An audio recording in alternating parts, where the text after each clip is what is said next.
하고 있어요. 수학이야, 수학. 국어 아니다. 예, 수학이고. 다른 거 들으러 왔니? 얘들아. 아니지요? 예, 정현경이고요. 수학을 강의하고, 남학생들에게 미안하지만 여자 이름이지만 남자 선생님이다. 예, 아쉽게도. 예쁜 여선생님이었으면 좋았을 텐데. 자, 아무튼 정현경이고요. 그 강의는 좀 오래 했고, 간단하게 제가 얘기 좀 하고 좀 진행을 합시다. 좀, 처음 보고 했으니까. 그리고 날도 추운데 하여튼 여기까지 오느라고 고생하셨어요. 공부하는 게 쉽지 않네. 날도 추운데. 자, 우선 저는 그 강의를 좀 오랫동안 했었고요. 어서 와. 저기 뒤에 교재 챙기세요. 그 수학 강의를 한 게 이제 27년을 채웠어. 27년. 선생님 인생의 절반 이상을 수학 강의를 하면서 지냈는데요. 서울에 있는 그 배문고등학교랑 그 이화여자고등학교라고 알고 있을 거예요. 그죠? 이화여자고등학교는. 거기서 교사 생활을 14년 했고, 이제 학원에 나와서 이런 어떤 인터넷 강의부터 시작해서 오프라인 강의를 한 건 13년이 됐고요. 그래서 총 27년. 들어오세요. 교재 챙기고. 자, 그럼 다음 해로 넘어가면 28년째가 되는 것으로 선생님이 보이더라고요. 아무튼 오랫동안 강의를 했고 중간에 다른 과목은 강의한 적이 없습니다. 그러니까 수학만 강의를 오랫동안 했었죠. 그렇게 선생님이 가지고 있는 좀 장점이라고 볼 수 있는 게 바로 이 부분인 것 같아요. 그러니까 학교 교사로서의 시간도 길고 학원 강사로서의 기간도 이제 충분히 길어진 것 같습니다. 총 27년이니까. 학원에서만 27년 강의를 했다고 한다면 굉장히 노련한 건 맞겠죠. 그리고 만약에 내가 학교 선생님만 27년 했다면 지금쯤은 이제 교사가 아니라 뭐 교감이 됐던 교장이 됐던 하고 있을 거란 말이야. 그죠? 근데 제가 학교와 학원을 섞어서 거의 한 27년을 강의했다라고 한다면 볼 수 있는 관점은 좀 더 넓은 것 같아요. 확실히. 장점만 가지고 올 수는 없겠지. 왜냐면 학교 선생님으로서의 단점도 있겠고 학원 선생님으로서의 단점도 있겠지만 그동안 이제 생존을 위해서 선생님도 노력을 했을 거 아니야. 그래서 장점만을 제가 가지고 갈 수 있도록 노력을 많이 해서 그래서 이 자리에 올 수 있었던 것 같아요. 제가 이제 고3 강의만을 고집을 하고 있는데 특히 고3 강의 같은 경우는 그동안 너희들이 해왔던 모든 경험들을 모아서 여기서 결론을 내야 되기 때문에 굉장히 힘들어, 확실히. 왜냐하면 그동안 너희들이 문제 풀었을 때 쌓였던 어떤 습관들, 이게 잘못된 습관들 등등등, 그 다음에 본인이 가지고 있는 수학에 대한 어떤 두려움들부터 시작해서 굉장히 많은 부분들이 이미 고정돼 있는 상태에서 고3을 오다 보니까 점수를 바꾸거나 태도를 바꾸는 게 확실히 힘든 건 맞아요. 맞습니다. 하지만 그럼에도 불구하고 그동안 쌓였던 습관을 바꾸고 점수를 바꿀 수 있는 이야기는 내가 그만큼 많이 해줄 수 있는 것 같아요. 왜냐하면 너무 많이 봐서. 성적이 오른 아이도 너무 많이 보고요. 성적이 떨어진 아이도 너무 많이 봤기 때문에 1년에 내가 학교 선생님이라면 볼 수 있는 학생의 수가 보통 5학급에서 7학급 정도로 왔다 갔다 하니까 너희들은 지금 교실 한 30명 있잖아. 선생님 초창기에 우리 반에 애들이 50명이 넘었었어요. 예, 그때 갑자기 애들이 좀 많이 태어날 때가 있었어. 그래서 한 번에 50명. 그럼 1년에 아이들이 볼 수 있는 게 300에서는 500명 정도까지 됐었거든요. 그렇게 매년 누적됐고 그다음에 학원에 나와서도 온라인 강의를 좀 오랫동안 했기 때문에 1년에 누적되는 학생들의 수가 굉장히 많거든요. 그 친구들의 피드백 등등을 봤을 때 어떻게 하면 성적을 올릴 수 있을지에 대한 구체적인 방향성은 사실은 이거 틀은 말씀드릴 수 있을 것 같아요. 근데 이제 문제가 지금의 수능은 너무 혼란스럽죠. 너희들이 고1 때였을 거예요. 아마 고1 때, 고2 때 이렇게 지나오면서 여러 가지 사건들이 있었는데 재작년에는 갑자기 킬러를 내지 않겠다라고 얘기를 하면서 대혼란이 벌어졌고요. 자, 올해죠, 올해. 사실 이제 올해는 어떤 일이 있었니? 의대증원이라는 커다란 일이 터지면서 입시판 자체가 대혼란을 겪게. 너희들의 해에는 의대가 증원이 될지 안 될지는 아무도 답할 수 없어요. 갑자기 또 다른 이슈가 등장될지 알 수가 없어. 그렇기 때문에 예전보다는 혼란도가 확실히 높습니다. 자, 그럼에도 불구하고 잘 들어. 내가 어떤 상황이 변했을 때 이런 상황이 앞으로 어떤 식으로 진행될 것 같아라는 얘기를 해주기는 선생님의 경험이 되게 좋은 것 같아요. 왜냐하면 의대 증원 같은 경우는 나도 처음이기는 해. 나도 처음이기는 해요. 근데 킬러 이슈 같은 경우는 이전부터 계속 있었던 거는 맞아. 왜냐하면 난이도 얘기를 구체적으로 계속 바꿔가면서 진행을 했었거든요. 사실은 올해 지금 수능을 봤던 친구들한테 가장 중요한 이슈는 의대 증원이 원래 아니었어. 뭘까? 의대 증원 말고. 우리 한번 얘기해보자. 올해 이슈 중에 의대 증원 말고 중요한 게 뭐가 있었을까? 탄핵인가? 얘기해, 괜찮아. 뭐 정답이 있는 건 아니니까. 네가 생각하기에 중요한 이슈 혹시? 아니, 몰라. 바로 뭐였냐면 무전공 확대였어요, 사실은. 이게 의대 증원 전에 그 교육부가 준비했던 건 사실은 무전공 확대야. 그러니까 잘 들어. 의대 증원이라는 건 너무 돌발적인 변수예요. 이 변수는 뭐라고 얘기를 하면 되는데 안 돼. 어떻게 될지는 그 누구도 예측 못해. 내가 27년을 강의했어도 그건 얘기 못해요. 그냥 상위권 N수행이 많아지겠구나. 더 얘기할 수가 없습니다. 근데 그 밑에 깔려있는 그 얘기는 아무도 안 하는 거야.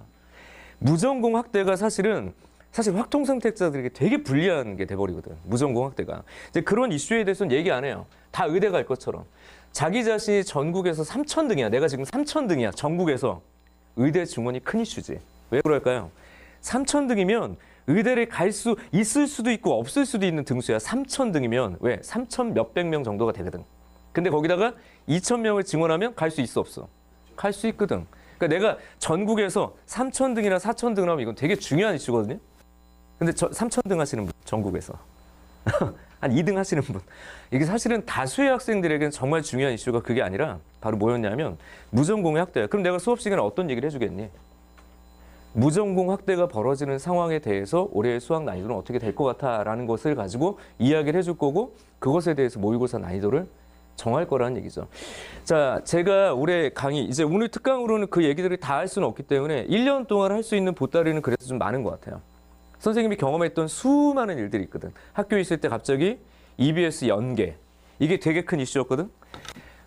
내가 강의를 1999년에 시작을 했는데 1999년이면 언제야? 니들이 보기에는 고조선하고 별로 차이가 없죠. 니들이 태어나기 전이니까.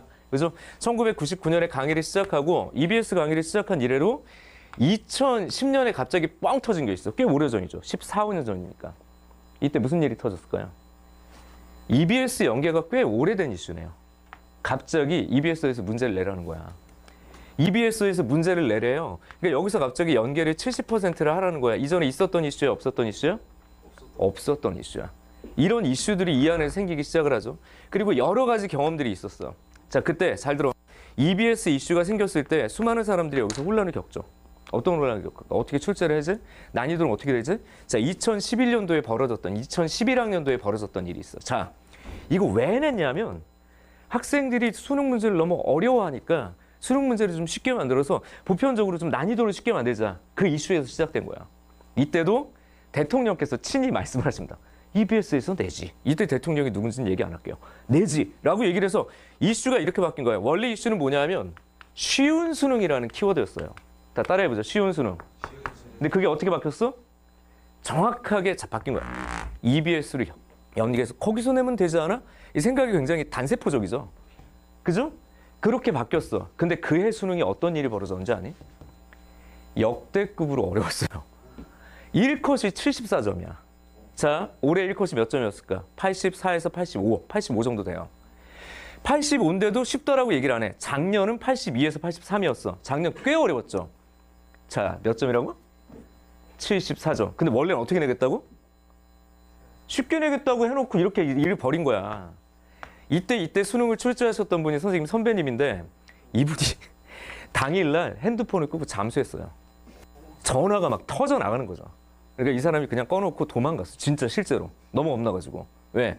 자기들이 생각한 점수가 아니거든. 그래서 나중에 물어봤어. 이게 무슨 일이냐. 그랬더니 그 선생님 했던 얘기가 뭔지 알아? 우리는 쉽게 냈어 라고 얘기를 해요. 우리는 쉽게 냈어. 아니 애들이 어렵게 풀었는데 뭘 쉽다라고 얘기를 하냐 그랬더니 이런 얘기를 하는 거야. 잘 들어. 이걸 경험해 본 적이 없는 거야. 출제진도. EBS에서 출제를 해본 적이 없었던 거예요. 그러니까 무슨 일이 벌어졌니? 연계에 대한 경험이 없다 보니까 문제를 만들어낸 이후에 검토를 평소보다 2배, 3배 더 많이 했어. 여기서 이제 함정이 생긴 거야. 자기들이 문제를 내놓고 검토를 여러 번 하면 익숙하니 익숙하지 않니? 익숙하죠. 그러니까 이 사람들이 혼란에 왜 빠졌을까? 문제가 쉽게 느껴진 거야, 나중에. 쉽게 느껴진 거예요. 그래서 자기들은 쉽게 냈어. 근데 실제 문제 풀 때 어떤 일이 벌어졌냐면 퐁당, 퐁퐁당. 뭐죠? 어려웠다, 쉬웠다, 어려웠다, 쉬웠다, 어려웠다, 어려웠다, 쉬웠다. 한두 문제씩마다 하나씩 준킬러가 계속 쌓이니까 애들이 못 간 거예요. 다 무너졌죠. 대혼란. 그런 경험들이 있었다고. 자, 이게 작년 수능에도 있었죠. 작년에 뭐라고 그랬니? 작년에 킬러를 내지 않겠대요. 교재 받았죠? 킬러를 내지 않겠대. 작년에 킬러 내지 않겠대. 이제 우리 대통령 이제 딴 데 가셨으니까 이제 얘기할 수 있을 것 같아요. 왜냐면 킬러 얘기하면 잡혀갈 것 같아서 얘기를 못 했거든? 근데 실제로 그해 킬러가 나왔을까 안 나왔을까? 나왔어. 나왔는데 나 같은 강사들이 킬러 나왔다고 얘기했어 못했어? 못했어. 야 언제 뭐가지 댕강할지 모르니까 말을 못하는 거예요. 자, 이제 얘기하겠습니다. 킬러를 안 낸다고 그랬는데 결과적으로 22번이 역대급 킬러였어요. 자, 이거 뭘까? 출제하는 사람들도 정신이 없었던 거야. 그리고 올해 나온 수능을 분석해 봅니다. 올해 나온 수능은 어땠을까? 작년하고 비교하기가 또 힘들어요.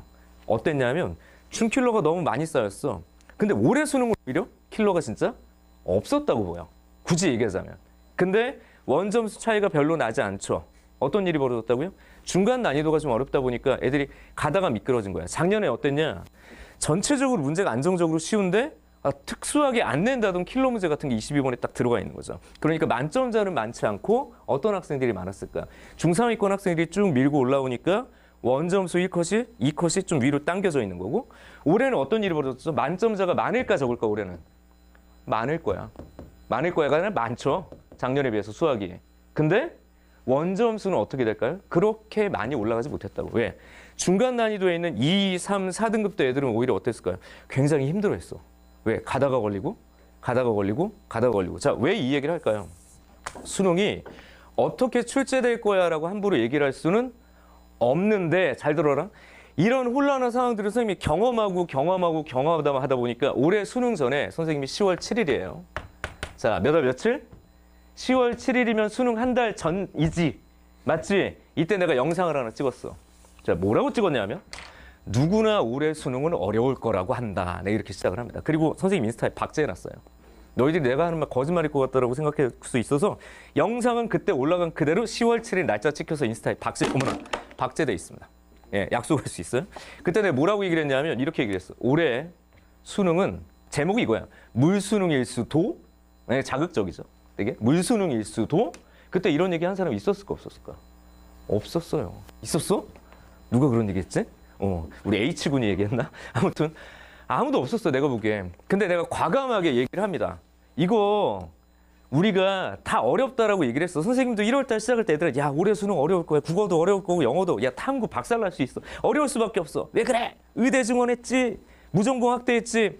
변별을 많이 줘야 되지. 문제 쉽게 낼 이슈가 없어요. 그걸 나도 계속 얘기하다가 9월 모의평가를 봤어요. 자, 작년 9월 모의평가가 역대 이래로 정말 쉬웠어. 자, 어려웠어, 쉬웠어?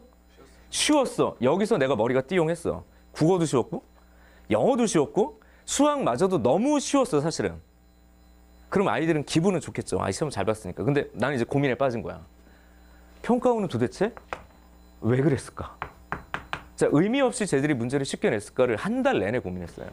그래서 응시 인원 수랑 1등급 인원 수랑 이걸 엑셀을 계속 돌려보면서 데이터를 막 돌려봤지. 저 컷이면 애들이 이게 등급 간에 어떤 이게 편차가 생길 거냐. 의대 아이들이 여기서 선발이 가능할 거냐. 근데 구평처럼 내면 선발은 안 되겠더라고. 너무 위로 당겨져가지고. 근데 마지막 결론이 뭐였는지 알아?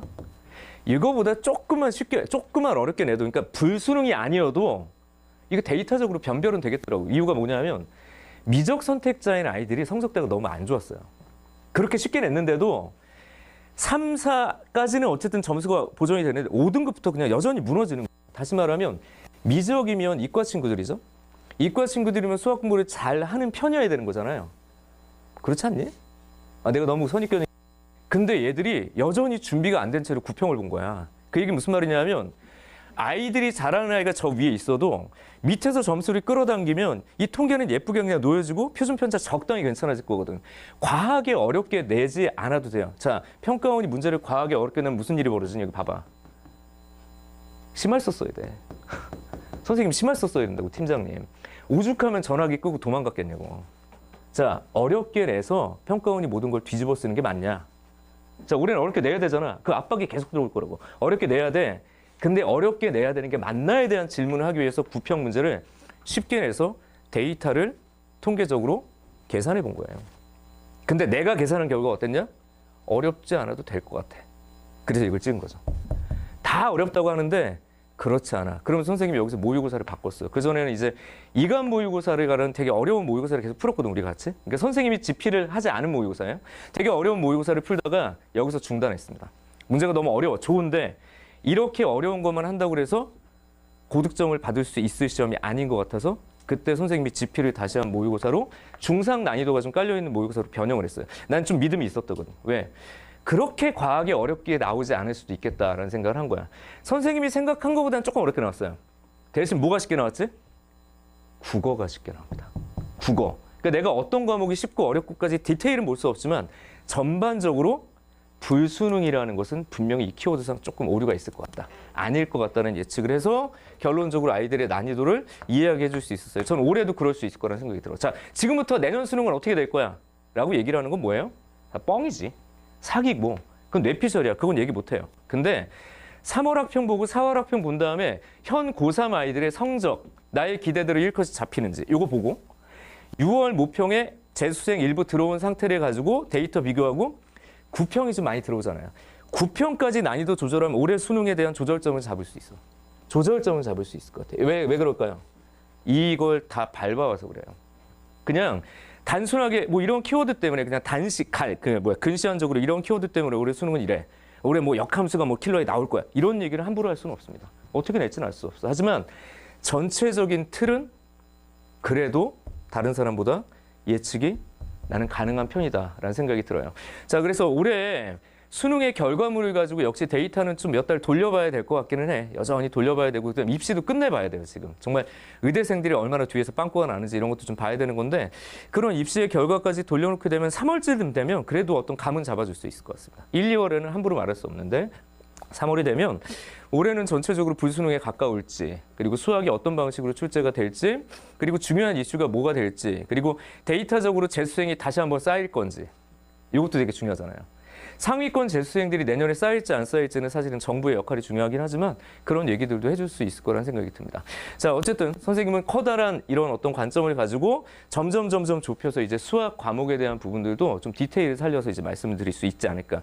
여기까지는 제 소개라고 보시면 될 것 같아요. 정현경 선생님은 이런 식으로 전체적인 입시를 포괄적으로 보는구나. 그리고 그것에 맞춰서 수학 강의를 하는구나라는 안내를 좀 해보려고 합니다. 자, 그러면 잘 들어. 수능 수학은 그럼 어떤 방식으로 출제가 되어 왔길래 그렇게 이제 많은 학생들이 어려워하느냐 그리고 어떤 부분들이 정현경이 준비시켜 줄 수 있는지 그걸 좀 알려주는 게 필요한 것 같아요. 이 추운 날 뭐 특강을 연 이유가 있을 테니까. 자, 우선 너희들이 내신 시험하고 수능 시험하고 다르다 이렇게 많이 얘기를 하는데 지금은 교집합이 좀 많이 생긴 것 같아요. 너희들 내신 시험 잘 보고 있었을 텐데 내신 문제 정말 어려워졌죠. 많이 어렵지. 나는 다시 고등학교 못 갈 것 같아. 문제가 너무 어려워. 선생님이 있는 지역이 이제 그 대치랑 반포 지역이거든요. 거기 되게 유명한 학교들이 있습니다. 휘문고, 세화고, 뭐 상문고 이런 학교들의 그 내신 문제를 쫙 열어보잖아요. 숨이 턱턱 막혀요. 왜냐면 한 페이지에 네 문제가 있는데 네 문제가 수능 30번 수준의 킬러를 네 문제를 한 페이지에 담아놔. 나는 그걸 보면서 숨이 막히더라고. 더 놀라운 게 있어. 100점짜리가 나와. 주관식도 많은데. 그래서 야, 이런 괴물 같은 애들이 있구나. 근데 얘들 때문에 문제를 어렵게 낸 거라고 저는 좀 보이긴 하는데 그렇게 어려운 막 내신 문제가 막 쌓여 있어요. 그러다 보니까 내가 보기엔 퀄리티도 많이 좋아지고 있고 그리고 이전에는 좀 외곽 지역으로 좀 빠지면 경기권 빠지고 그러면 내신 문제가 좀 이렇게 쉬워졌거든? 근데 요즘에는 전체적으로 계속 내신 문제가 위로 계속 올라가. 그러니까 점점 문제가 많이 어려워지더라고요. 그렇게 어려워지면 변별과 더불어서 학교의 문제의 퀄리티도 되게 중요하기 때문에 선생님들이 출제에 되게 신경이 많이 쓰여지는 게 보여. 그래서 문제도 좋아지는데 그 좋아지는 방향성은 수능에 점점 수렴하더라고. 그러니까 내신과 수능의 내용적인 측면은 예전에 비해서 많이 줄어들고 있는 것 같아요. 차이가. 점점 교집합이 많아져. 그럼에도 불구하고 수능 시험과 내신 시험이 분리가 되죠. 이유가 뭐냐? 첫 번째는 시간 때문이에요.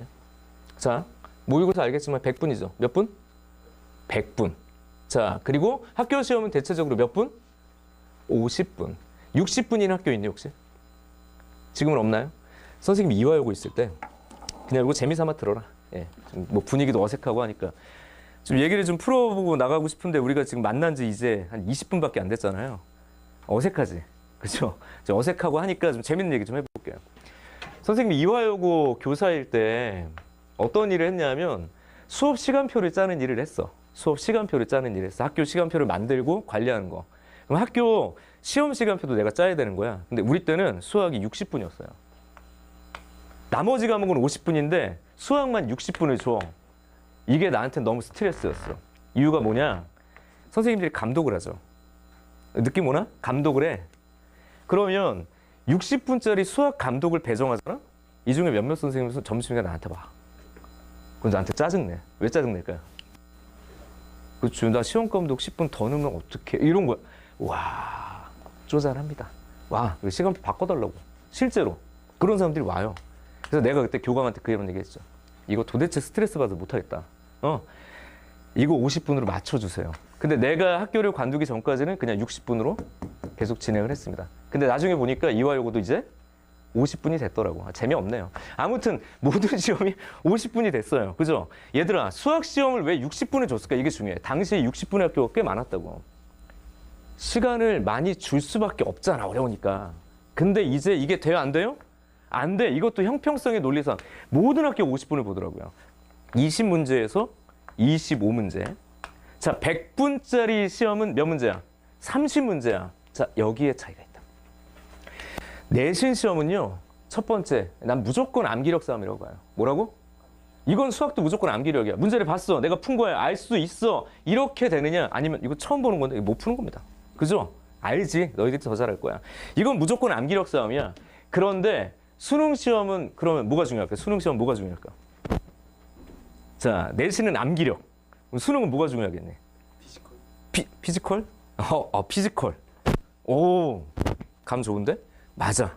그런 거라고 볼 수도 있긴 한데요. 자, 봐. 여전히 요건 중요해요. 암기가 없을 수는 없죠.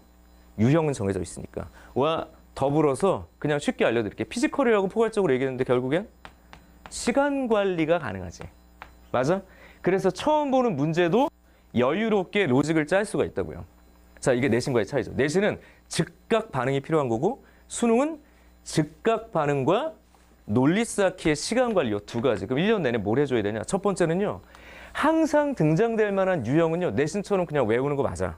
내가 만약에 성적대가 별로 안 좋아. 예를 들어 성적대가 별로 안 좋아. 내가 지금 원점수가 한 60점 왔다 갔다 해. 그럼 뭐 해야 될까요? 암기해. 암기만으로 올릴 수 있는 점수는 난 80점까지는 무조건 가능하다고 말씀드릴게요. 뭐라고? 80점까지 뭐 하다고? 무조건 가능해. 얘들아 80점이면 몇 등급 나오겠네? 2등급이야. 몇 등급? 2등급. 그러니까 낮은 정도의 2등급이나 높은 정도의 3등급 정도는요. 그냥 암기로 커버가 됩니다. 뭐라고요? 암기로 커버가 돼. 그리고 거기서 이 시간 관리라는 게 뭘까요? 준킬러 이상의 문제에서 논리 쌓기 연습이 제대로 돼 있다면 논리 쌓기 연습이 제대로 돼 있다면 이 중에서 몇 개? 2개, 3개 정도는 커버 가능합니다. 그럼 무조건 1등급이야. 그러니까 1등급을 맞을 수 있는 그 가능성이 내신보다 확실히 위 상방이 열려 있는 건 맞아요. 맞습니다. 뭐 문제가 쉽다 어렵다를 떠나서 다시 80%는 뭘로 가능하다? 암기. 나머지 20%, 뭐 많게는 30%가 될 수도 있을 것 같아. 왔다 갔다 하는데 그 나머지 부분은 정말 수능만이 가지고 있는 순수한 어떤 접근 방법들이 있거든. 근데 그걸 할 수 있는 시간적 여유는 논리적으로 있다고 봐요.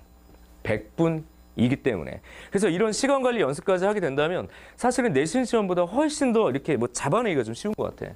내가 수능 강의를 고집하는 이유가 바로 그거예요. 선생님 내신 강의 너무 힘들어요, 여러분. 내신 강의는 너무 힘들어. 왜? 나도 못 풀겠어. 그렇게 내게는 저쪽에선. 그런데 수능 문제 30문제는요. 약간 좀 이렇게 마음에 나 같은 경우 좀 안정감이 와요. 내가 모의고사를 많이 만들기도 하고 학생들하고 많이 수업하기도 했던 경험들이 누적돼 있기 때문에. 자, 너희들도요. 1년이면 나는 커버가 가능하다고 생각합니다. 자, 이 중에는 뭐 50점을 맞는 친구도 있겠고 이미 90점 이상을 맞는 친구들도 있긴 하겠지만 잘 들으십시오.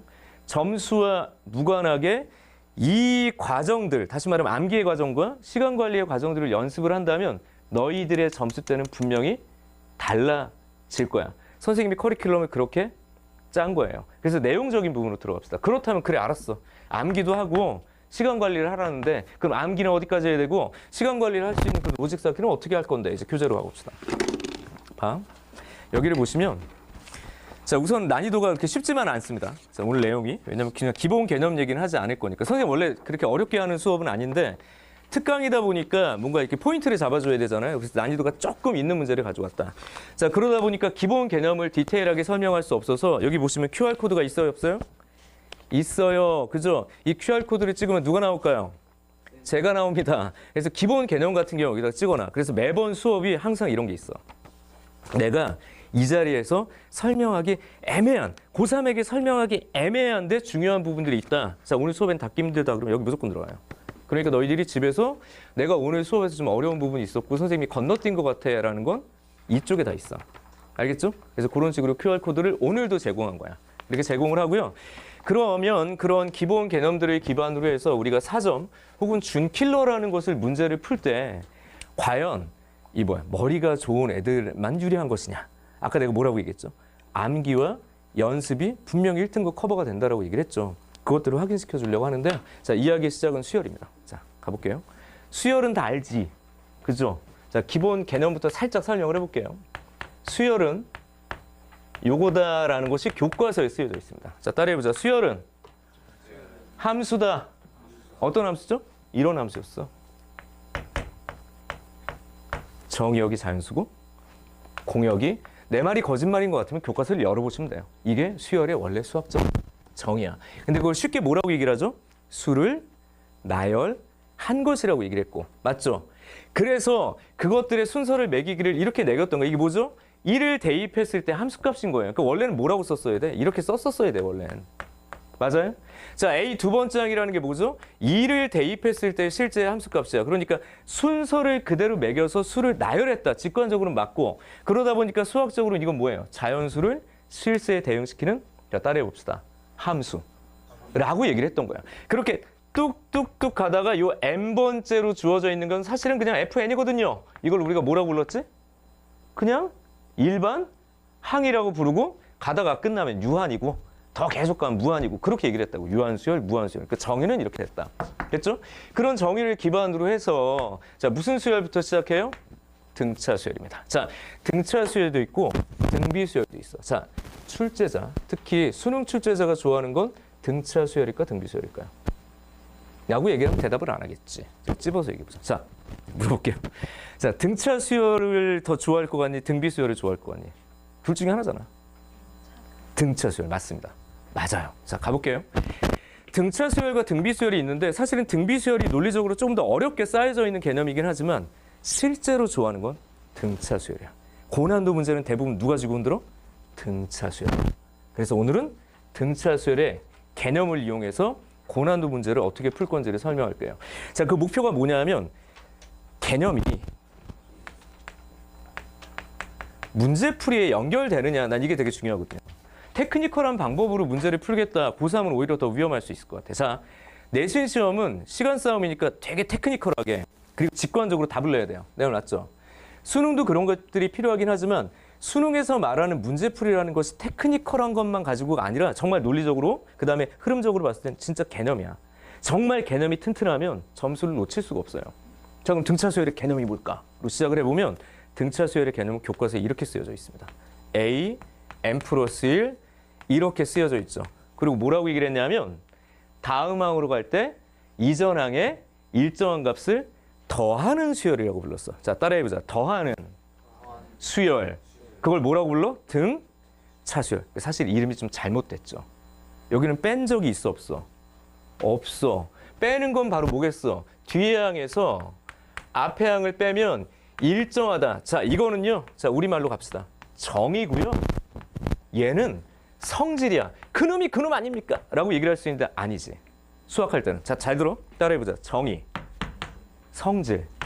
근데 얘 이름은 이름 잘못됐어. 뭐라고 불러야 될까요, 원래? 합수열이라고 불러야지, 맞아, 사실. 이게 뭔 개소리야, 그럴 수 있는데, 합수열이야. 왜냐하면, 너희들에게 일반항을 구할 때 얘가 뭐라고 얘기를 하냐면, 잘 들어라. A의 두 번째 항은요, 첫 항에다가 공차를 한 번 더 하면 두 번째 항이죠. 내 말 맞니? 그럼 세 번째 항은 뭐예요? 두 번째 항에다가 널 더한 거잖아. 내 말 맞니? 근데 두 번째 항은 얘라며.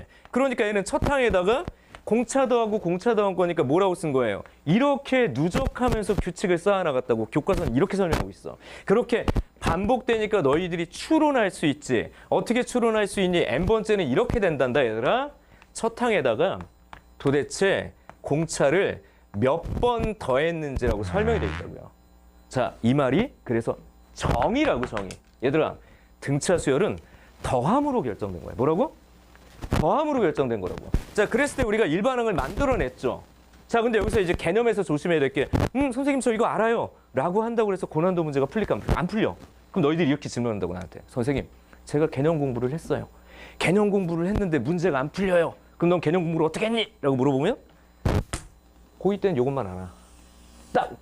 A에는요, A 플러스 N-1 D예요. 자, 이것은 개념을 아는 게 아니라 공식을 받아들이고 끝난 거야.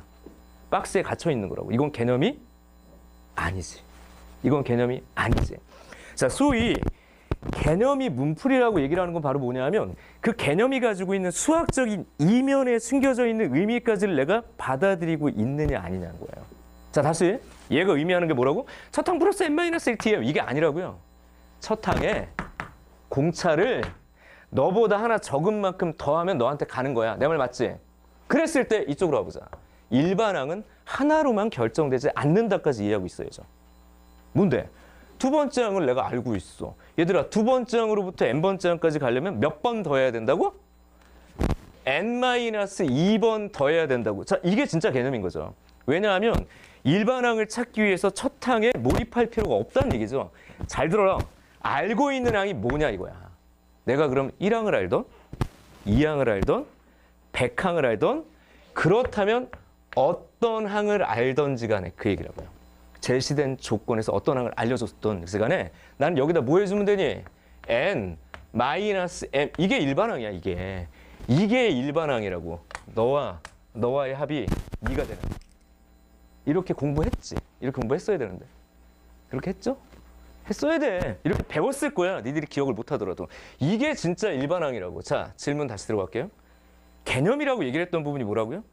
교재에 쓰여져 있는 박스 안에 있는 하나의 단어나 수식, 그게 아니라고. 이것이 가지고 있는 의미까지 내가 이해를 하고 있느냐. 그러니까 너희들이 예전에 문제를 보면 이런 거야. 얘가 공차가 뭐 예를 들어 3이야. 뭐 3항이 이렇게 하진 않겠지만 5야. 그럼 녀석이 일반항을 구하자. 이것저것 정리해가지고 첫 항 찾아가지고 여기다 대입하는 건 가장 기초적인 조건일 거 아니야. 근데 그렇게 하면 돼요, 안 돼요? 안 되는 거겠죠. 이걸 가지고 너희들에게 만약에 내가 100항을 물어봤을지라도 나는 첫 항은 필요하지 않다고. 뭐라고 써야 돼? 네가 알고 있는 3항에 공차가 몇 번 더 가면 돼요? 97번 더 가면 돼. 이렇게 얘기를 하는 거죠. 내 말 맞아? 그래서 내가 얘는 정이고 얘는 성질이고 어떤 놈이 이름 붙였는지 모르겠지만 이름이 잘못됐다고요. 따라해보자. 등. 원래는 합수열이어야 되는 거야. 5개념인 거지, 이름이. 맞아? 그리고 성질이 얘라고. 인접한 항을 빼면 일정해. 그럼 전략적으로 두 개를 다 써먹을 수 있는 게 되는 거죠. 얘는 정의, 얘는 성질. 됐죠? 별 얘기가 아닐 수 있긴 하겠지만 이렇게 정확한 교과 논리를 쌓아야 문제를 푸는데 분명히 더 효율적이야. 테크니컬한 건 중요하지 않아요. 과연 나는 제대로 알고 있냐? 이런 얘기죠. 그리고 이제 세 번째. 자, 그럼 봐봐. 일반항을 분석하기를 이제 가보자고요. AN이야? 자, 가볼게요. 첫 항을 내가 A라고 썼어. 공차를 D라고 표현했어. 이런 A와 D는 우리가 미정계수 또는 좀 포괄적으로 미정상수, 아직 정해져 있지 않지만 상수를 표현하는 거죠. 그러니까 값이 주어진 거라고. 그때 일반적인 말 그대로 일반항은 자, 우리가 알고 있는 거 그냥 쓰면 되죠. A 플러스 그래 n-1 D였어. 응, 알았다고. 됐죠. 자, 그랬을 때 내가 아까 처음 했던 얘기 다시 가볼게요. 수열은 뭐라고? 함수예요. 정의역이 자연수인 함수야. 그죠? 자, 그럼 이쪽으로 와서 나는 사실상 변수가 n인. 자, 내가 지금 뭐라고 그랬죠? 변수가 n인 1차 함수죠. 내 말 맞아? 그러니까 얘를 바라보는 관점이 좀 달라지지 않나? 주도권을 누가 지고 들어가? 나는 변수, 너는 상수라고. 너희들이 문자 구분만 잘해도 사실은 얻어갈 수 있는 게 많아요. 그 미적분 선택자들 특히 저 음함수 미분법 같은 데 들어가게 되면 결국엔 뭘 다뤄야 되죠? 변수란 무엇인가요? 무엇으로 미분할 것인가? 결국엔 궁극적으로 너희들이 구별 잘해야 될 건 그냥 문자야. 자, 다시 가볼게요. 얘가 변수야? 얘는 상수야? 그럼 어떻게 써? dn 플러스 a-d라고 쓸게요. 자, 이제 색깔을 바꿔 써볼까? 네가 n이야. 자, 따라해 봅시다. n에 관한 1차 함수. 그럼 얘를 어떻게 표현할 수 있어? 기하적으로 설명할 수 있는 거죠. 기하적. 이게 개념이라고. 어떻게 기하적으로 설명하는데요? 우선 공차가 양수일 수 있죠. 공차가 0일 수 있어 없어? 있어요. 교과서 열어봐. 임의의 실수 얘기예요. 0일 수 있다고. 공차가 뭐일 수 있어? 0보다 작을 수도 있어요. 자, 공차가 0이라는 건 1111111 소위 말하는 상수 수열은 공차가 0인 등차 수열로 봐도 무방한 거죠. 내 말 맞아? 자, 그럼 이쪽으로 가볼게요. 공차가 양수면 얘는 기하적으로 어떤 얘기를 하면 되냐면 증가하는 직선 위에 어머나 증가하는 직선 위에 생긴 이 함수값이야. 같은 간격으로 찍힌 이 함수값이라고. 공차가 0이면요. 상수 수열이니까 상수 위에 찍혀있는 요 같은 간격의 점들이라고. 한 칸 한 칸 간 거. 얘는 뭐예요? 감소하는 직선 위에서 시작하는 이산적인 점들, 규칙선 이거라고요. 그래서 결론적으로 자 우리가 수열을 바라볼 땐 관점이 두 가지가 필요한데 첫 번째, 수열은요. 수를 다루는 거니까 대수적인 부분에 접근이 필요할 거예요. 대수적이라는 게 뭐야? 수와 식을 활용할 것인가. 두 번째, 기하적인 부분. 기하적이라는 게 뭘까요? 도형? 좀 더 포괄적으로는 그래프. 그러니까 그래프를 활용할 것인가 아니면 수식을 활용할 것인가 두 개를 병합할 것인가 이 전략까지 짜주셔야 돼요. 그러니까 문제가 좀 어렵다라고 하면 수식적으로 해결이 힘들다라고 하면 뭐 그려보는 게 필요하겠죠.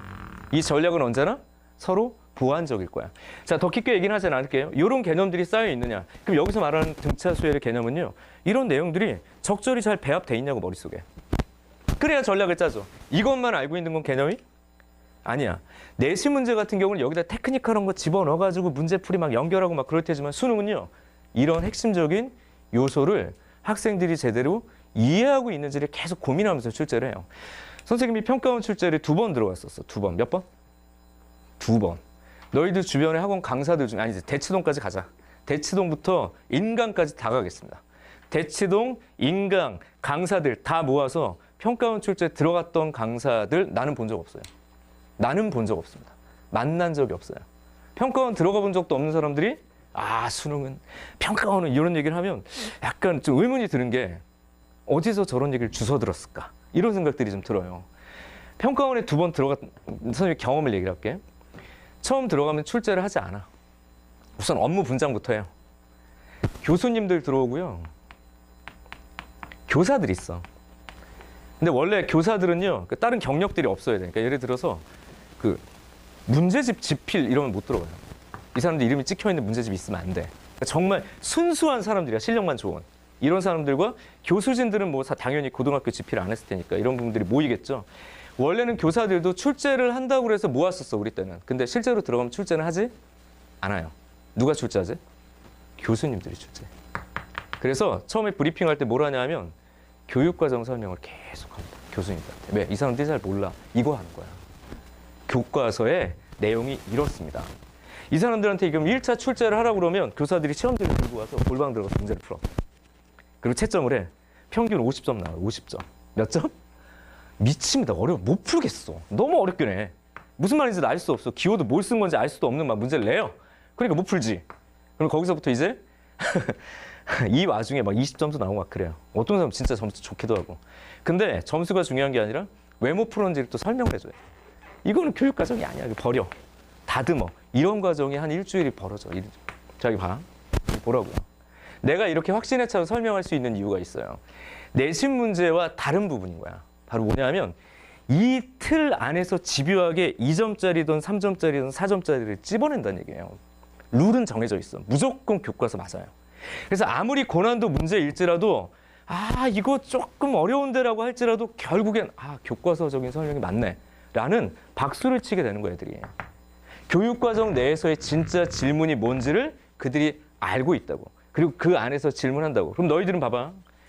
등차 수열에서 핵심적인 요소가 뭔지를 알고 기출문제를 봤을 때 그게 발견되느냐 안 되느냐가 이제 중요한 거예요. 다시 대수적으로 접근할 것인가? 기하적으로 접근할 것인가? 이 문제의 주제는 대수에 가깝나? 기하에 가깝나? 두 개가 병합됐는가? 그 눈을 키워야 되겠죠. 한 단계 더 갑시다. 자, 그 다음 단계에 뭐가 나오냐면 개념에서 여기까지는 다 아는 거니까. 지루하지? 알아서. 뭐 누가 대답을 하겠니, 그치? 자, 등차 중앙 얘기를 해봅시다. 여기다가 넘버링을 4번이라고 합시다. 자, 교과서에서 누적되는 개념을 보시면요. 그 다음에 등차 중항이라는 개념이 나와요. 자, 따라해보자. 등차 중항. 이것도 이름 잘못 붙였죠. 자, 우선 교과서적인 개념 가볼까요? 등차 중앙은요, 연속된 세수와의 관계. 다시, 연속된 세수의, 자, 따라해보자. 관계 얘기였어. 자, 어떻게 얘기를 했었냐면, A라는 수가 있고, X라는 수가 있고, B라는 수가 있어. 나머지 수는 관심 없어요. 이 세수의 관계라고. 우리 교과서를 다시 열어봐. 정혁영 말이 맞는지 아닌지 집에 가서. 이 세수에서 뭐라고 얘기를 하냐면, 이 세수가 등차 수열의 관계를 가지고 있을 때라고 얘기를 해. 그냥 세수가 등차 수열의 관계를 가지고 있을 때 얘를 부르는 이름이 뭐라고요? A와 B의 등차 중앙. 뭔 이름이 잘못돼? 맞네. 맞긴 하지. 그래서 어떻게 결론이 났죠? X는 2분의 A 플러스 B라고 결론이 났어. 이거 안다고, 그죠? 이걸 가지고 기본 방정식 문제도 많이 나왔을 거야. 이거 쉬워. 뭐 쉬운데 왜 이렇게 길게 설명해? 자, 이름이 잘못됐다. 얘 진짜 이름은 요겁니다. 뭐라고 쓰니? 이렇게 안 써져, 이거. 산술 평균. 따라해보자. 산술 평균. 진짜 이름은 쟤야. 따라해보자. 등차 중앙 아니고요. 산술 평균이야. 그냥 X는 A와 B의 산술 평균. 뭐야, 그놈이나 그놈이나 똑같은 얘기지라고 볼 수 있을 때 이제 2번에 가보자고. 잘 봐봐. 3, 5, 7. 자, 5는 3과 7의 등차 중앙. 뭐 당연한 걸 그래. 그죠? 맞지? 3, 5, 7, 9 가봅시다. 자, 이것들은 등차 수열을 만족하니 안 하니? 만족하죠? 그래서 이걸 가지고 만약에 잘 보라고요? 3, 5, 7만 얘기를 하면 그 내가 등차 중앙이고, 너를 얘기하면 네가 등차 중앙인데. 잘 들으라고. 5라는 값과 7이라는 값의 등차 중앙은 뭐니? 그럼 대답하죠. 얼마? 얘랑의 등차 중앙은 뭐냐고. 6이야라고 얘기를 하는데 고2 처음에 이거 배우는 애들이 여기서 대답을 못해. 물어보면. 왜 대답을 못할까? 항이 없어. 극적. 잘 봐. 등차 중 항. 이 가운데 항이 없잖아. 그러니까 6은 있는데 말을 못해. 왜 말을 못해? 이름이 잘못됐다고요.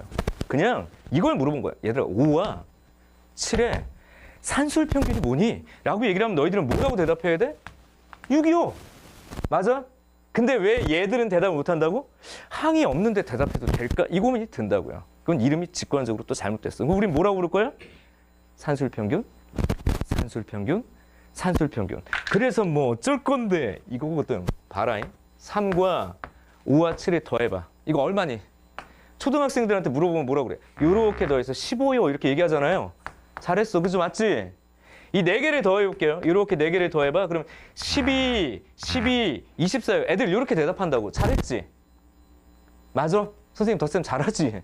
맞아? 3, 5, 7, 9, 12 이렇게 하잖아. 그럼 여기서 잘 생각해보라. 등차 수열의 합을 어떻게 판단해야 될 것이냐라는 거야. 잘 봐요. 3과 7은 5의 2배야. 내가 맞죠? 맞지? 그럼 얘는 15라고 쓰는 게 아니라 3개 5 이런 느낌이라고. 따라해보자. 산술 평균은 대표값이에요. 다시 말하면 이 3개의 수의 대표값은 무조건 5야. 내 말 맞아? 산술 평균이 3개야. 그래서 뭐 어쩔 건데. 여기도 보자고요. 내가 어떻게 했니? 이렇게 했죠. 이거 뭐죠? 12. 그 의미는 뭐지? 이 내수의 대표값이 있다고. 이 내수의 대표값이 뭐예요? 평균이요. 너희들의 평균, 5와 7의 평균 얼마? 6. 너와 너의 평균 얼마? 6. 그러니까 6이 몇 개? 4개. 따라해보자. 산술 평균이 4개. 그래서 이걸 1번한 게 있었지. 얘들아, 등차 수열이 있어. 첫 번째 항, 두 번째 항. 그래서 등차 수열을 n번째까지 더한 걸 약속을 했던 기호가 이때 등장하죠. 뭐라고 쓰죠? sum of n. sn이라고 쓴다고. 자, 1항부터 1항부터 n항까지 합을 sn이라고 쓰기로 약속을 했다. 이때 첫 항이 A1이고 공차가 D인 등차 수열의 1항부터 n항까지의 합을 일반적으로 구할 수 있니? 라고 얘기를 할 때 이거 대칭 써서 막 설명돼 있잖아. 그게 무슨 의미냐고, 개념이. 바로 이 얘기예요. 너는 어떻게 나열됐든지 간에 이 수들의 대표값이 있어. 그걸 두 글자로 평균이라고 부르죠. 평균의 원래 이름은 산술 평균이야. 수에서 얘기하는 평균. 그러니까 뭐라고 얘기를 해? 잘 봐요. 맨 앞값과 맨 끝값을 봐서 평균을 내던 니네 둘을 평균을 내던 무조건 그 평균은 하나가 존재한다고. 항이 아니어도 좋은 상태로 존재한다고. 맞아? 그럼 여기서 대표적인 대표값은 너랑 생각하겠다고요. 그럼 첫 번째와 마지막 어떤 값이 있든지 간에 얘를 반으로 나누면 너라는 수에 나열된 대표값이야. 너의 이름이 산술평균이라고. 가 몇 개 있다고? N개 있다라고 설명이 돼 있는 게 교과서 얘기예요. 따라해보자. 산술평균이 N개. 이걸 무지막지하게 외운 사람 바봉! 그러면 안 되는 거라고. 이거라고. 근데 여기서 변형이 벌어지지. 왜? N번째는 마지막 항이죠.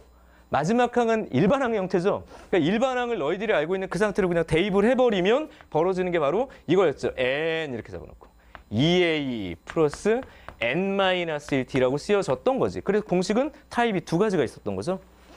산술평균을 구하는 유형일 것이냐, 첫 항과 공차를 직접 찾아야 되는 유형일 것이냐로 분류하면 되는 거라고. 이게 전략이지. 맞아? 근데 니들 교과서를 잘못 읽는 애들은 이거 외우고 나중에 여기다 뭐 끼워 넣어요. 맨날 또 첫 항 찾고 있어. 아니거든. 그래서 대칭성을 활용한 것이냐, 첫 항을 찾고 공차를 직접 찾는 것이냐, 이건 그래서 여기서 유형이. 얘들아, 유형 분류는 개념에 의해서 벌어지는 거야. 개념의 차별성이 벌어지면 이건 유형이 다른 거잖아요. 그렇게 가주는 게 맞죠. 근데 교과서는 무조건 여기서부터 쓰여졌다고. 그럼 내가 출제자야. 내가 출제자면 위에 걸 좋아하겠어? 아래 걸 좋아하겠어? 내가 출제자. 위에 거 좋아하겠니? 아래 거 좋아하겠니? 무조건 위에 거 좋아해요. 왜냐하면 교과서가 그렇게 설명을 하고 그것에 대한 결과물이 얘거든. 중요도는 여기 있다고. 이런 거 따져본 적 있었어야 돼. 사실 공부. 있었어야 된다. 왜 교육청 문제는 저렇게 냈을까? 근데 내신 문제는요. 너희들 변별을 줘야 되잖아. 이런 거 내. 어떻게 내? 미정상수 막 던져놓고 계산 복잡하게 해가지고 그냥 떨고 내려고 그냥 문제를 복잡하게 만들다 보니까 기괴한 문제가 여기서 만들어지죠. 평가원은 그 선택을 안 한다고. 내더라도 그냥 쉬운 문제 그냥 던져주고 말아. 이걸 내겠다면. 출제자는 그렇다고요. 근데 만약에 너희들의 개념에 깊이 있는 4점짜리를 약간 함정을 줘서 3등급하고 2등급 변별을 좀 주고 싶다. 어디를 파고든다고? 요거 개념 없는 애들. 여기 파고든다고요. 상위권은 무조건 툭 치고 가고 2, 3, 4 근방에서 흔들흔들. 무조건 5, 6, 7은 애초에 모를 거니까. 이렇게 간단 말이야. 이런 걸 찾으러 가야죠. 그지? 그럼 여기까지는 등차 수열의 합이야. 그리고 그 다음 얘기까지 가야죠. 얘들아. 수열은 함수라고 그랬어. 뭐라고? 함수죠. 수와 식이 나왔다면 여기서 변수 구분하십시오. 자, 따라해보자. 변수가 n이다. 나머지는 뭐예요? 상수죠. 자, 이제 얘 꼴을 보라고. 얘 꼬라지를 봐야 돼. 야, 모양을 잘 봐야 된다고.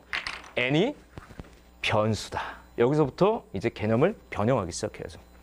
첫 번째, 대칭성. 두 번째, n에 관한 따라해봅시다. 2차 함수 꼴이에요. 등차 수열의 합도 결국엔 n에 관한 식이니까 자체로서 수열의 역할을 한다고. 근데 얘는 n에 관한 몇 차식이라고? 2차식이라고. 얘를 전개하면 무슨 일이 벌어지니? 라는 걸 내가 교재에 써놓은 거예요. 얘를 전개하면 2분의, 얘들아 봐봐. 그냥 봐봐봐. 2a 그냥 펼쳐. dn이라고 썼어? 마이너스 t라고 쓰겠죠? 맞아? 그럼 어떻게 되겠니? 얘를 n에 관한 식의 1차로 보고 얘를 상수로 보면 되니까 이 자리가 n에 관한 2차식이 되겠죠? 한 번 더 써봐. 2분의 d n제곱 플러스 2a 마이너스 d n이 되죠? 뭐 별 문제 없지? 맞아? 그리고 오른쪽으로 써보면 2분의 d n제곱 플러스 이건 그냥 교재 얘기예요. 이렇게 펼쳐낼 수 있죠. 큰놈이나 같은데 왜 이렇게 바꿨냐고. 노란색부터는 얘를 하나의 공식으로 본 게 아니라 n에 관한 2차식이라고 해서 n에 집중하고 있는 거라고. 그럼 여기 봐. 따라해 봅시다. n에 관한 2차 함수예요. 상수항이 0이야. 그걸 우리가 하나의 함수로 볼 수 있다고요. 그럼 이때 또 나오죠. 공차가 0인 건 너무 특수하니까 얘기할 필요 없을 것 같고요. 공차가 양수면 기하적으로 가자고. 아래로 볼록한 2차 함수꼴이겠죠. 맞아? 공차가 아이쿠야 음수면 어떤 일이 벌어지니? 위로 볼록한 2차 함수꼴이 되겠죠. 내 말 맞냐? 이렇게 잡아놓고 이야기를 시작한다고. 그래서 이 꼴을 단순화시키면 이쪽으로 와보자. 등차 수열의 합골은요. 잘 보십시오. 2분의 D 여기 n 있지 n. 여기도 n 있죠. 이것도 가만히 못 있지. 묶고 그럼 2분의 D n에 여기는 이렇게 쓰자. n 마이너스 p골. 왜냐하면 이쪽은 상수가 이제 중요하잖아요. 자 봐. n에 관한 2차식이고 상수항이 0으로 주어져 있거나 상수항이 없는 경우라면 이건 등차 수열의 합이며 이미 얘는 그것을 노출하고 있어요. 그게 뭐니? 등차 수열에서 제일 중요한 공차가 이미 여기 있다고. 이쪽으로 와볼까요? 어떤 사람이 SN에 줬어. SN에 딱 주셨어. SN이 n제곱 마이너스 2n이야. 끝났어. 얘는 누구니? 등차 수열의 합이에요. 얘는 등차 수열의 합이라고. 수열의 합과 일반항과의 관계 필요 없습니다. 상수항이 0이에요.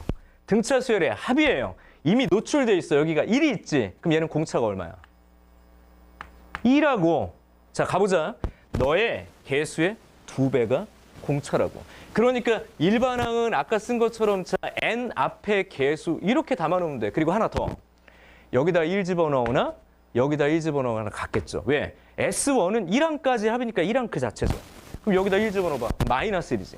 여기다 1 집어넣어서 마이너스 1 되려면 이렇게 써주면 된다고요. 모양만 봐도 이미 노출돼 있다고. 자, 대수적 방식에 대한 흐름. 근데 다시 이쪽으로 와보자. 왜 이렇게 썼냐면 잘 봐요. 공차가 양수일 때 이 녀석의 그래프에 개형이 있을 거란 말이야. 아까 얘기한 것처럼 뭐라고요? 아래로 볼록한 2차 함수야. 맞죠? 그치? 그렇게 꼴을 주어줘서 만약에 여기 보시면 요렇게 그려보도록 합시다. 너를 SN을. 그럼 얘는 무조건 n에다가 0을 집어넣으면 0이죠. 그 2차 함수는 무조건 원점을 지나는 그래프가 그려진다고. 단 p의 값이 양수면 이렇게 그려지고요. p의 값이 음수면 이렇게 그려지겠지. 그림이. 자, 그때 SN은 뭔데? 자, 여기에 1에서의 함수값이 S1, S2, S3, S4, 뭐 SP, S5, S 이렇게 잡힌다고. 만약에 이 형태다 그러면 S1이 무조건 증가하는 형태로 이렇게 잡힌다고요. 맞아? 그리고 만약에 공차가 지울게요. 음수야. 공차가 만약에 음수면 얘가 위로 볼록한 형태로 그려질 거고 무조건 원점을 지나는 이 곡선 위에 함수값이 S를 표현할 거라고요. 그때 P의 값이 양수면 여기 찍히고 P의 값이 음수면 P가 이쪽에 찍히니까 실제 S의 값은 S1, S2, S3, 4 이렇게 찍힌다고. 얘는요. 무조건 너는 S1, S2 이렇게. 자, 내가 또 출제자야. 잘 들어. 출제자야. 요거 직접 물어보는 건 나 별로라고 그랬죠. 수능 출제자. 이거 직접 물어봐 봤자 변별도 안 생겨요. 물어볼 의미도 없어. 너 물어보거나 얘 물어봐. 너를 2차의 식으로 구분해서 대수적으로 접근할 것을 기하적으로 끊어내서 연결할 수 있냐고. 자, 그럼 이 4개의 그림 중에서 출제자는 1번, 2번, 3번, 4번 중에 2번과 4번 물어볼까요? 이거 물어볼 이유가 있을까? 왜냐면 S라는 값이 계속 그냥 양수야. 특징이 없어. 물어볼 이유가 없습니다. 얘도 계속 음수야. 물어볼 이유가 없다고. 그러면 이런 걸 물어보겠죠. 다시 S1, S2, 이런 꼴이구나. S1, S2, 이런 꼴에서 자 따라해보자. 최소인 경우, 최대인 경우를 2차 함수의 꼭지점과 연관된 형태로 질문하게 되면 좋겠지. 그리고 그간의 줄거리들을 다 따져보면 기출에 쌓여져 있다고요. 요즘엔 빈도수가 확실히 여기는 줄었어요. 많이 줄긴 했지만 개념적으로 중요한 거야. 그런 것들을 확인할 수 있었냐고. 자, 너희들 내가 얘기하는 게 나 우리 수업 시간에다 배운 거라서 알아. 잘 배운 거고요. 공부 잘해온 건데 너무 듣는데 어색해 지금 막. 저 너무 어색한데? 그러면 판부터 다시 짜야 된다는 얘기예요. 자, 오늘 이거 수업했으니까 너희들 다 알아들어야 돼가 아니라 몇몇 친구들은 뻔한 얘기를 하네. 공부 잘해온 거야. 근데 몇몇 친구들은 이럴 수 있어. 야, 뭔 소리야. 라고 생각이 들면 이 판을 다시 짜야 된다고. 내가 오늘 2시간 수업해가지고 오늘 수원 수투를 다 끝내줄 수 있을까요? 그건 아니에요. 왜 이 주제를 가져왔을까? 개념 제대로 잡혀 있어? 라는 질문을 하는 거야. 그래서 여기서 저 얘기는 굉장히 뻔하게 들리고 굉장히 단순하게 들리고 이미 내가 사용하던 거야. 그럼 공부 잘해온 거라고. 잘해온 건데 이 내용이 너무 어색하고 어려운데 당장 문제 풀 때 힘들 것 같아. 그러면 판 다시 짜면 돼요. 그 판을 다시 짜는 게 그렇게 복잡하진 않다는 얘기예요. 그래서 선생님은 테크니컬하게 어떤 얘기도 하지 않아. 대신 그 얘기는 할 거야. 교과서가 하는 진짜 이야기. 그 진짜 이야기를 하고 문제가 또 풀리는지 보여줘야 될 거 아니에요. 그렇죠? 그래서 문제로 가볼게. 문제로 가봅시다. 여기 봐요 이제. 어떻게 누구한테 물어볼까? 이제 좀 졸릴 때가 됐거든. 그죠? 한 시간이 지났으니까. 누구한테 물어볼까? 여기 딱 3명 같이 앉아 있는데. 등차 중앙. 너한테 물어봐야겠다. 어때? 이거 그냥 다 아는 거예요. 나를 봐. 어딜 봐. 꼴 보기 싫어? 괜찮아. 등차 중앙한테 물어봤으니까. 중앙아, 나를 봐. 괜찮아. 뭐 얼굴 빨개지네. 부끄러워. 자, 지금 내가 얘기한 거 어떠니? 좀 많이 어색하니? 어때? 그냥 개인적으로 얘기하는 거. 어색해? 어려워? 뭐라고? 괜찮아요? 뭐 저 정도는 뭐 껌이에요? 공부 잘해왔습니다. 야, 껌이래 얘들아. 어때? 할만한 그냥 아는 거지 사실. 다 아는 거 맞아. 그러니까 제대로 공부해 온 거라고. 맞죠? 자, 이것들이 어색해지지 않는 게 좀 중요하다는 말씀을 드린 거고 대부분 이 흐름 잘 잡았을 거예요. 근데 요소에 숨겨져 있는 되게 중요한 부분들을 잘 캐치해낼 거고요. 삼각함수조차도 사실은 선생님 접근 다 달라요. 삼각함수의 그래프조차도 원론에 맞춰서 3차 함수의 그래프 그리고 미분 이야기할 때도 원론에 맞춰서 과연 평가원은 어디에 포커스를 맞출 거냐. 자, 이것도 잘 보라고요. 다 알아. 근데 내가 이거 잡아줄게. 뭐가 중요해? 출제자는 어디에 집중할 거야? 그럼 문제가 그렇게 나왔냐고 이제. 자, 문제로 가봅시다. 자, 어디로 가냐면 앞쪽에 문제들은 뭐 다 풀 필요 없어서 뒤로 가셔서 좀 익숙해 보이는 문제이지만 좀 어려운 거. 예제 문제를 하나 보죠. 이게 대표적이네요. 예제 문제 봅시다. 여기. 얘들아, 이런 거 내가 다 만들어 오는 거야. 매 수업 시간마다 귀여움이 이제 남다릅니다. 예, 기대하셔도 좋아요. 자, 아무튼 넘어갈게. 자, 실전 문제 1번 말고 예제 문제를 보죠. 예제 문제. 예제 문제는 여기 안 가져왔나? 내가 잠깐만. 예제 문제가 여기 있네요. 여기 잘 안 보이죠, 근데. 다음에는 선생님이 폰트를 좀 키울게. 자, 오늘은 좀 급하게 가져왔는데 빔의 상태가 조금 좋지 않은 것 같아서 다음에 좀 키울 거예요. 아무튼 문제를 보시면 돼요. 어디 있냐면 5페이지에 선생님 손글씨로 해설해 놓은 게 있을 거예요. 5페이지 보이나요? 이 문제 그냥 같이 봅시다. 기출문제니까 익숙한 문제일 수 있을 것 같아요. 한번 풀어볼게요. 나처럼 풀었는지 안 풀었는지가 중요한 것 같아요. 나처럼 푸는지 안 푸는지. 가봅시다. 첫째 항이 마이너스 45래. 그러니까 첫 항이 마이너스 45니까 첫 항의 조건 땡큐지. 많이 준 거죠. 그 다음 뒤로 가볼까요? 공차가 D니까 공차를 몰라. 이 문제는 목표가 뭐야? 공차를 찾는 거야. 되게 단순하죠. 단순해. 공차를 찾는 거야. 그리고 가족권에 보니까 이렇게 얘기를 했네요. AM 이렇게 주어져 있고요. 그 다음에 너 A, M 플러스 3이라고 주어졌을 때 자, 절대값 얘기를 한다면 절대값은 중학교 1학년 때부터 누적된 경험들이 있을 텐데 무조건 수직선이라면 거리 얘기를 했겠지만 대수적으로 활용하는 건 이렇죠. 절대값 안의 값이 0보다 크냐? 작냐? 같냐? 자, 따라해 봅시다. 부호. 에만 집중하죠. 그치? 근데 여기는 그렇게 복잡하게 집중할 이유가 없죠. 왜 그럴까? 첫 항이 음수야. 그럼 얘는 직선 위의 점이라고요. 직선 위의 점이 같은 값을 가지려면 둘은 절대값이 그냥 다른 애들이야. 내 말 맞아? 그냥 바로 가야지. 뭘 바로 가? AM과 AM 플러스 3은 그냥 0이라고요. 맞죠? 고민거리가 아니지. 나 지금 기하적으로 본 거지. 직선이니까. 내 말 이해돼?